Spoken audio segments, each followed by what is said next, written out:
تو سفر کا مہینہ کوئی نحوست نہیں ہے اسلام میں۔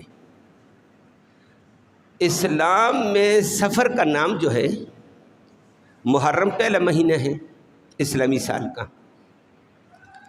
اور اس کو کہا جاتا ہے محرم الحرام۔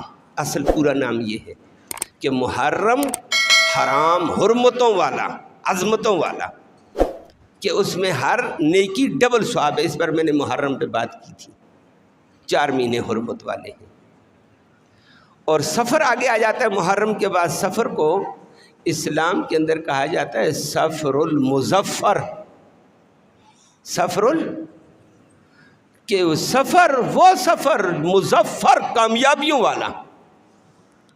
اسلام کہتا ہے کامیابیوں والا مہینہ، اور کلمہ پڑھنے والا سنی شیطان کے وہمیات میں آ کر، شیطان کی باتوں میں آ کر، شیطانی خیالات میں آ کر، ادھر ادھر سی شیطانی رشوت دوانیوں میں آ کر یہ کہتا ہے یہ سفر نحوست والا۔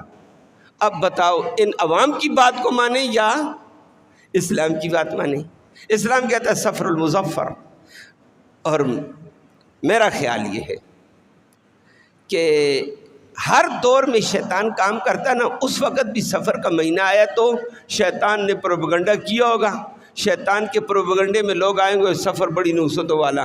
اللہ اکبر! اسی وقت سے علماء نے، اسی وقت سے اسلام نے اس کو کہا نا، اس عقیدے کو توڑنے کے لیے کہو سفر المظفر۔ یہ نحوست والا مہینہ نہیں ہے بلکہ کامیابیوں والا، ظفر والا، سعادتوں والا۔